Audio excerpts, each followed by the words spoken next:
Hello, ladies and gentlemen. This is Professor Sides, and this course is Principles of Microeconomics. Again, we are in Chapter 9, the application of international trade.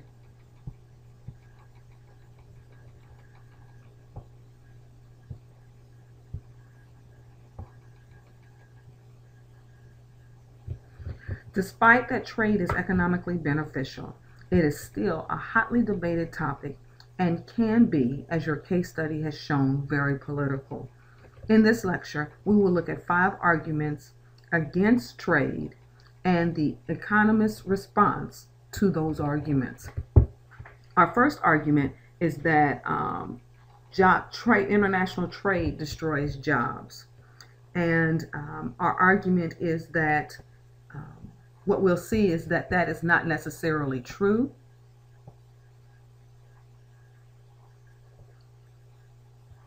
Here is a graphical representation of from 1961 to 2010, where we've had an increase, as you can see, an almost explosion of international trade from the import, meaning that goods and services have come into the country. You can see that we have, from 1961 to 2010, we've seen a dramatic increase in imports, and a dramatic increase in trade. However, when you compare it against unemployment or the loss of jobs, you can see that while there was some increase in unemployment, you would have expected, if that argument was true, you would have expected unemployment to kind of follow along with the imports in a manner similar to this. But as you can see, that unemployment here is not, we don't see rising unemployment. We're using this data that we're using for imports as a percentage of GDP. For those of you who have had me in macroeconomics, you know that GDP is how we measure the economy's growth. And if you will remember from the formula, GDP is equal to consumption plus investment plus government spending plus net exports. And so what we do is we take from net exports, which is exports minus imports, if we take that those imports from the GDP, this is what we get. And then as you can see, unemployment, which is surplus labor, the percentage of the workforce, we see that this argument that trading internationally causes job loss, that is not necessarily true.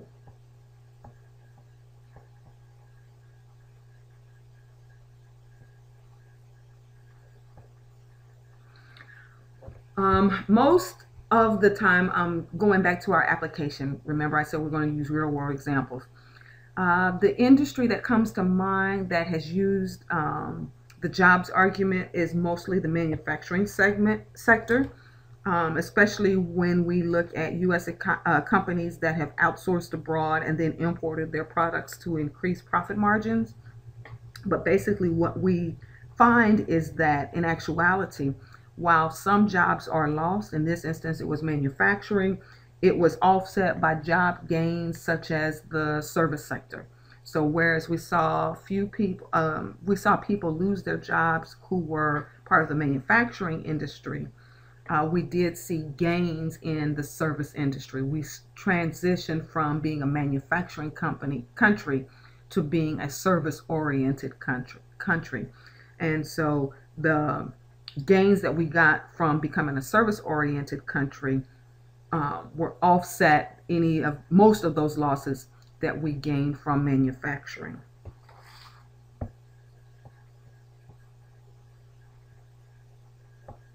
Our second argument against trade would be that if we trade, then the reason why we should not trade is because we run the risk of exposing ourselves, or we put ourselves in jeopardy of risking national security. The best industry that comes to mind is the oil industry.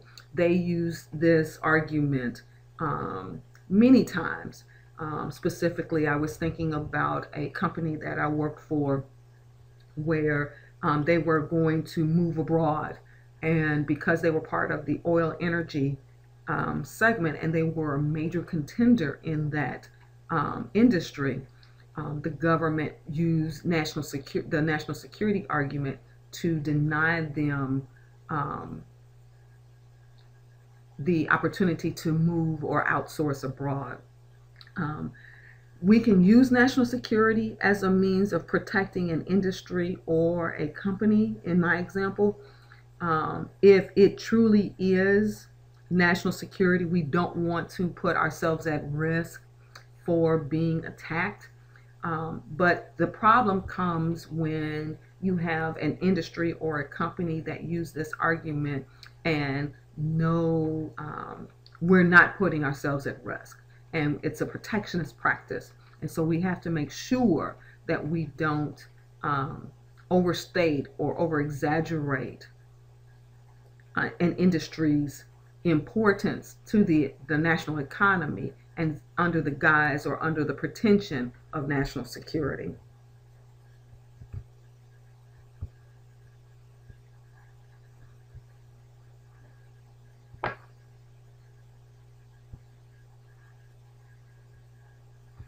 The third argument for restricting international trade would be the infant industry argument. And basically what we're saying here is this: we're a new industry and we need protection from the world competition.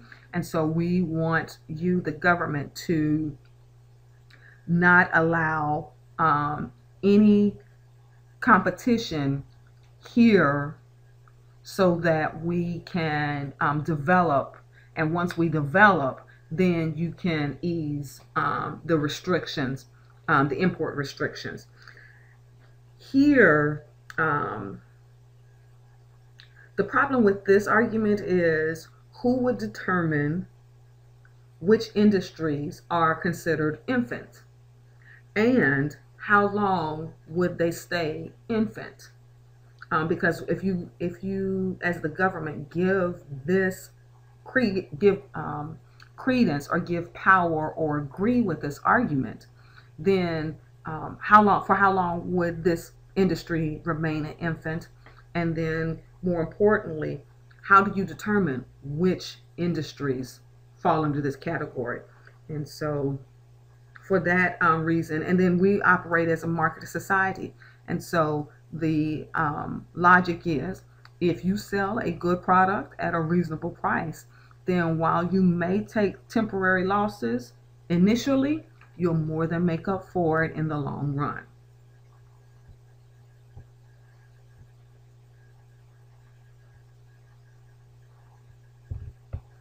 Our fourth argument is the unfair competition.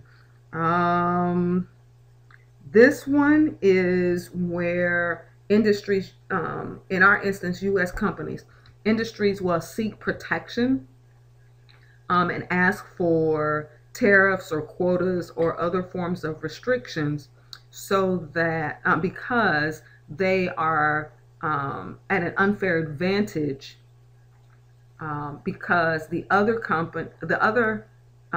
country's government will subsidize or will help enable cheaper prices for them in the world market. This argument is used most recently. It was used by the U.S. tire company, Goodyear, and I'm trying to think of the other companies that make automobile tires. They went to the World Trade Organization, and we'll talk about that later in this lecture, and said that Chinese companies the Chinese government was subsidizing Chinese companies in this industry, and it was causing them to sell their tires at a cheaper price than what U.S. companies were able to, thus causing an unfair competition in the market. The final results, the final analysis was that the unfair competition argument did not necessarily apply here. And one of the reasons why is because now, from a consumer standpoint, that would work to our advantage because their government is willing to subsidize their product, which makes it cheaper for the consumers. So the consumers would gain. And the consumers gain, the consumer surplus, remember from our previous lecture, the consumer surplus is greater than the producer surplus.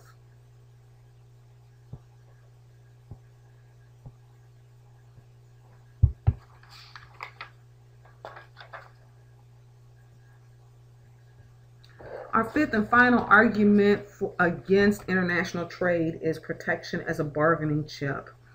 And the best example that I can give you is the case study that we are studying in class with the United States and France. Remember I told you the beef about beef? The United States, in this instance, the United States was seeking protection as a bargaining chip. The specific details are in the case study, so make sure you've read the case study and are prepared to discuss it in class. But for the sake of this lecture, please know that the reason why we don't use protection as a bargaining chip is because it makes it more difficult for us later. It might be a short-term, it's a short-term fix with long-run or long-term issues. And so do we want to have the short-term gain, or do we want to look at the big picture and say overall or in the long run what works in our best interest? But again, read that case study because we will talk about protection as a bargaining chip in class as it relates to an argument for restricting trade.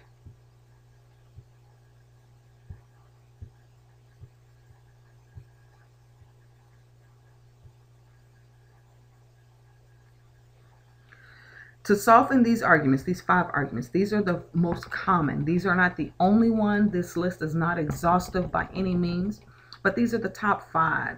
And so to reduce or to soften these arguments, we participate in trade agreements with other countries, and there was the creation of the World Trade Organization, which was established here in 1995 to help us navigate through those conflicts.